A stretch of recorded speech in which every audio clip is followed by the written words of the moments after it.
Good morning विद्यार्थियों। मैं Dinanath Thakur, workers college Jamshedpur, department of geography, Kolhan university Chaibasa, आप सभी का स्वागत करता हूं आज के हमारे लेक्चर वीडियो में। विद्यार्थियों, आज का जो हमारा विषय है वह यूजी सेमेस्टर 2 के CC3 के अंतर्गत मॉड्यूल 3 में माइग्रेशन अर्थात प्रवास। सबसे पहले हम सभी को प्रवास को जानना काफ़ी महत्वपूर्ण हो जाता है कि प्रवास क्या है, कैसे इसको परिभाषित किया जा सकता है। प्रवास सामान्य रूप से व्यक्तियों के एक स्थान से दूसरे स्थान के बीच आवागमन से संबंधित होता है। यह आवागमन एक दिन के लिए भी हो सकता है, सप्ताह के लिए भी हो सकता है, मंथ के लिए भी हो सकता है, या फिर कह सकते हैं साल भर के लिए भी हो सकता है। अर्थात कहा जा सकता है कि प्रवास व्यक्ति एक दिन से एक सप्ताह, एक महीना या एक वर्ष के लिए एक स्थान से दूसरे स्थान पर कुछ विशेष कारणों से आना जाना करते हैं, तो उसे हम प्रवास कहते हैं। अंतर्राष्ट्रीय प्रवास स्टॉक 2019 के रिपोर्ट के आधार पर 17.5 मिलियन अंतर्राष्ट्रीय प्रवासियों के साथ भारत अंतर्राष्ट्रीय प्रवासियों के शीर्ष स्रोत के रूप में उभरा है, जिसमें दुनिया के कुल प्रवासी आबादी का 6.4% है। अर्थात 2019 के रिपोर्ट के आधार पर 17.5% संपूर्ण विश्व में भारत के व्यक्तियों ने प्रवास किया है, जो विश्व के कुल प्रवासियों में 6.4% भारत का हिस्सा है। मानव प्रवास दुनिया के एक स्थान से दूसरे स्थान तक लोगों की आवाजाही को इंगित करता है। लोग या तो स्थानांतरित करना चुन सकते हैं या स्वेच्छा से वो एक स्थान से दूसरे स्थान स्थानांतरित होने के लिए मजबूर हो जाते हैं। जब वह स्वेच्छा से करते हैं तो स्वैच्छिक प्रवासन कहलाता है, जब मजबूर होते हैं तो अनस्वैच्छिक प्रवासन कहलाता है। प्रवासन के लिए अंतर्राष्ट्रीय संगठन संयुक्त राष्ट्र मानव प्रवासन एजेंसी एक प्रवासी को परिभाषित करता है जो किसी भी व्यक्ति को स्थानांतरित कर रहा है या एक अंतर्राष्ट्रीय सीमा पार या उसके निवास स्थान से दूर एक राज्य के भीतर स्थानांतरित कर दिया जाता है। यानी कि संयुक्त राष्ट्र प्रवासन एजेंसी ने परिभाषा दिया है कि एक व्यक्ति एक स्थान से दूसरा स्थान स्थानांतरित होते हैं या फिर एक देश से दूसरे देशों के बीच स्थानांतरित होते हैं। यह जो स्थानांतरण है वह व्यक्ति की कानूनी स्थिति के आधार पर वो स्वैच्छिक करे या अनिस्वैच्छिक आंदोलन के कारण हो सकता है या ठहरने की लंबी अवधि के कारण भी हो सकता है। प्रवास के कारक का अगर हम बात करें तो प्रवास एक वैश्विक घटना है, ठीक है। कोई क्षेत्र या प्रदेश की घटना नहीं, संपूर्ण विश्व की घटना है। आज संपूर्ण विश्व हमारा वैश्वीकरण अर्थात ग्लोबलाइजेशन के दौर से गुजर रहा है। जब ग्लोबलाइजेशन के दौर से गुजर रहा है तो कहीं ना कहीं संपूर्ण वैश्विक घटना प्रवास हमारा है, और यह विशेषकर आर्थिक कारकों के कारण अभी वर्तमान में ज़्यादा हो रही है। सामाजिक, सांस्कृतिक, राजनीतिक, पर्यावरण, स्वास्थ्य जैसे शिक्षा जैसे कार्यों के लिए भी प्रवासन काफ़ी मात्रा में हो रहा है। अगर प्रवासन के कारक को और डिटेल से देखें तो एक प्रतिकर्ष कारक होता है, एक अपकर्ष कारक होता है, और विशेषकर इसका जो सिद्धांत है प्रतिकर्ष से अपकर्ष की ओर या फिर अपकर्ष से प्रतिकर्ष की ओर, ये ली महोदय का सिद्धांत है। एक विद्वान हुए, उनके अनुसार है प्रतिकर्ष और अपकर्ष कारक, ठीक है। ये उद्गम स्थान है। प्रतिकर्ष कारक कहने का मतलब है कि पुश फैक्टर जिसे अंग्रेजी में हम कहते हैं, ये उद्गम स्थान है, और पुल फैक्टर जो गंतव्य स्थान जिसको कहा जाता है, जहाँ जाना चाह रहा है। यानी कि कुछ विशेष कारणों से व्यक्ति जब एक स्थान से उठकर दूसरे स्थान जाने के लिए तैयार हो जाता है तो वहाँ पर पुश फैक्टर काम करता है। जब वह वहाँ जहाँ पहुँचता है वहाँ के लिए वो उनका आकर्षण के कारण विशेषकर पहुँचता है तो उसे अपकर्ष या फिर पुल फैक्टर कहते हैं। जैसे कि अगर हम बात करें प्रतिकर्ष कारक पुश फैक्टर में, तो पुश फैक्टर में आर्थिक कारक हो सकते हैं, गरीबी हो सकता है आर्थिक कारक में, कृषि भूमि पर जनसंख्या का दबाव हो सकता है अर्थात जनसंख्या बढ़ रहा है जिसमें कृषि पर दबाव बढ़ रहा है, बेरोजगारी हो सकता है। अवसंरचनात्मक कारक में स्वास्थ्य सेवा, शिक्षा सुविधाओं का अभाव, अवसंरचना सुविधाओं की कमी। पर्यावरणीय कारक में अगर हम बात करें तो पर्यावरणीय कारक में हमारा प्राकृतिक आपदा हो सकता है, युद्ध, अशांति, राजनीतिक अस्थिरता। तो ये हमारा क्या था, पुश फैक्टर था कि कोई एक जगह से दूसरी जगह हम ट्रांसफ़र हो रहे हैं, माइग्रेट कर रहे हैं, उसके लिए।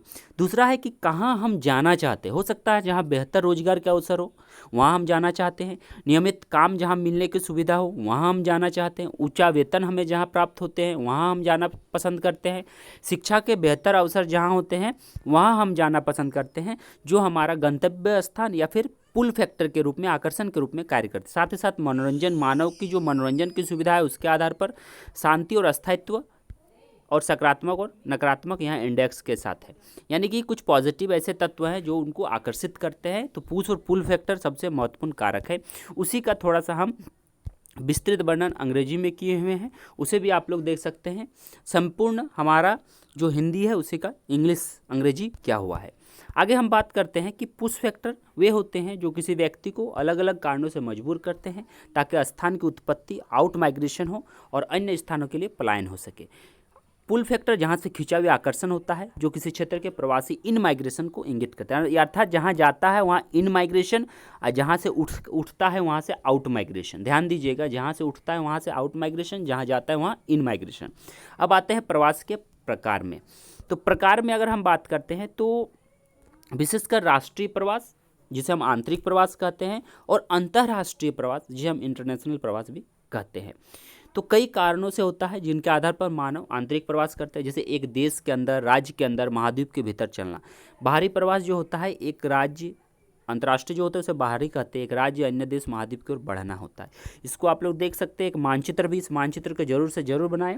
इन रिसर्च ऑफ वर्क है, depicts a large number of people moving place for working inside the country.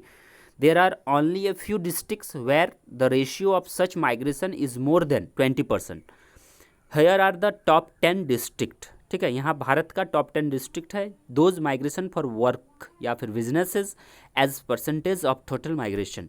यहाँ पर इंडेक्स है जिसमें हमारा बिलो 5%, 5 to 10%, 10 to 20% और अबव 20%। तो इसमें हमारा चंडीगढ़, न्यू दिल्ली, दमन, दादर नागर हवेली, मुंबई सबअर्बन, तो उस तरह हमारा सारा दिया हुआ है, इसको बनाना जरूरी है आप लोगों के लिए।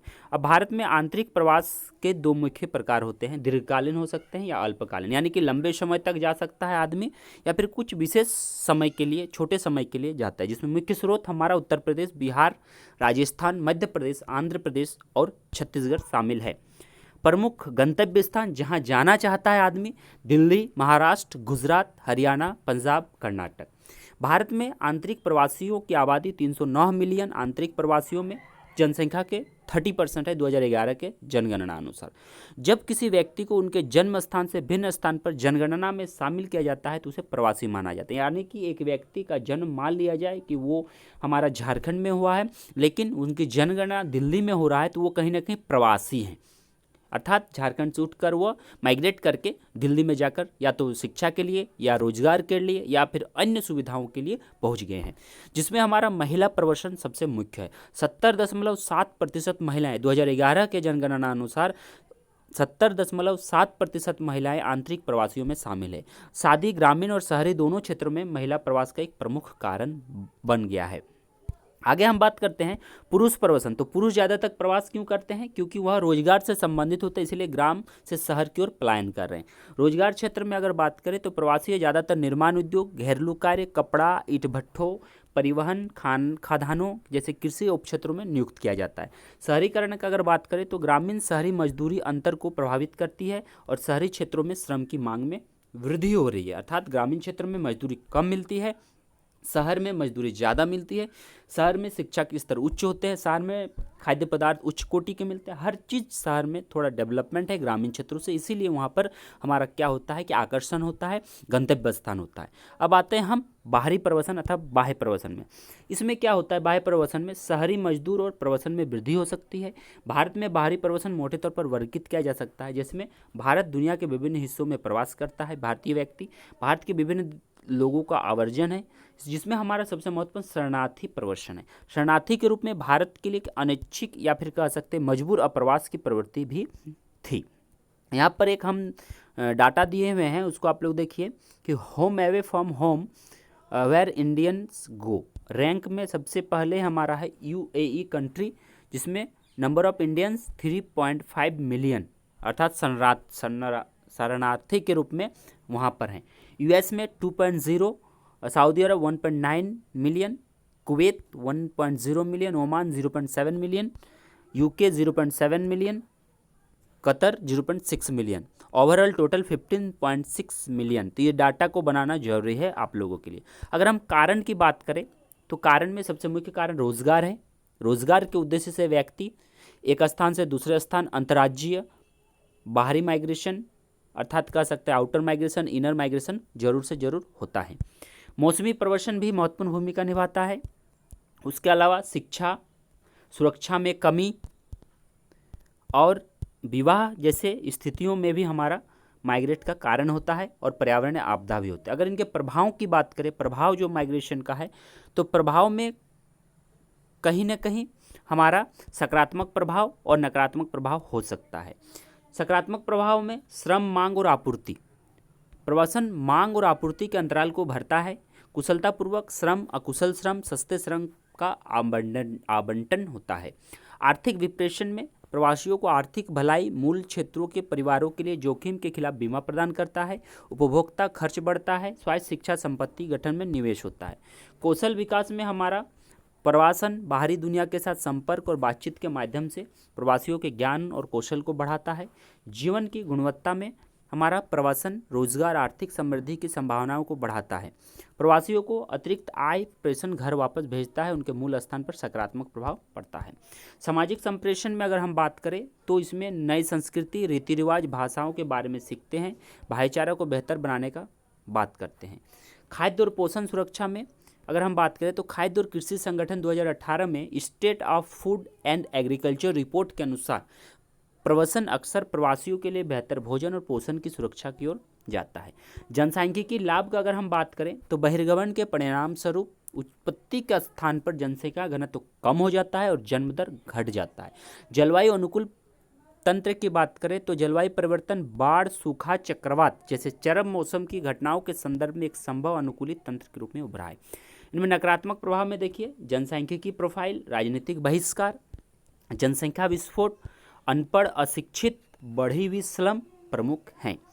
तो विद्यार्थियों, ये था हमारा आज का बहुत ही महत्वपूर्ण और चर्चित विषय प्रवास, जो आने वाले एग्जाम में सेमेस्टर 2 में आप लोगों के लिए बहुत ही महत्वपूर्ण भूमिका निभाने वाला है। तो जरूर से जरूर इसमें मानचित्र के साथ ड्रॉ करें, डाटा के साथ ड्रॉ करें, उसके कारण प्रभाव को लिखें, जो आपको अच्छे से अच्छे नंबर देने में प्रभावी हो।